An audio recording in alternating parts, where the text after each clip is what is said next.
नंदा अपने समय की बेहतरीन और नामचीन अभिनेत्री रहीं, मगर परिवार की जिम्मेदारी उठाने के चलते अपना घर बसाना भूल गई थीं।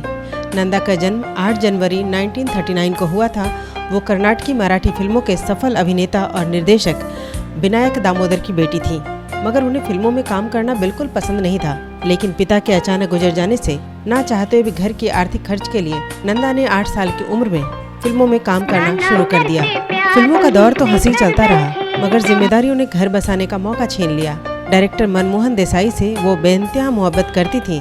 देसाई भी उन्हें चाहते थे, लेकिन बेहद शर्मीली नंदा ने मनमोहन को कभी अपने प्यार का इजहार करने का मौका ही नहीं दिया और हार कर मनमोहन ने किसी और से शादी कर ली। लेकिन कुछ साल बाद ही मनमोहन की पत्नी जीवन प्रभा का निधन हो गया। दोनों का एक बेटा केतन देसाई है।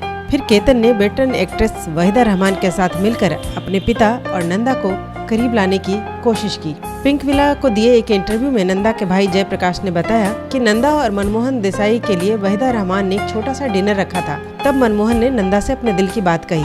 पूरा परिवार भी इस शादी के लिए राजी था। उन दोनों की सगाई भी हो गई, पर नंदा ट्रेडिशनल वेडिंग करना चाहती थी। उन्हीं दिनों नंदा के माँ की तबीयत बहुत ज्यादा खराब थी, जिसके कारण शादी को कुछ दिनों के लिए टाल दिया गया। मगर हुआ कुछ और ही।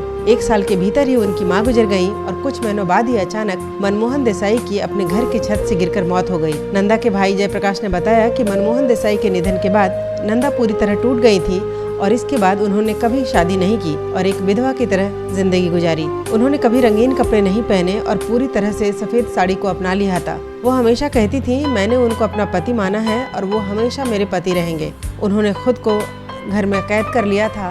ट्रैवल करना, थिएटर में फिल्में देखना, ये सब उन्होंने बंद कर दिया था। उनकी खास दोस्तों में माला सिन्हा और वहीदा रहमान थी।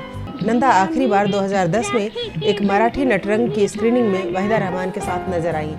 25 मार्च 2014 को हार्ट अटैक की वजह से उनका निधन हो गया।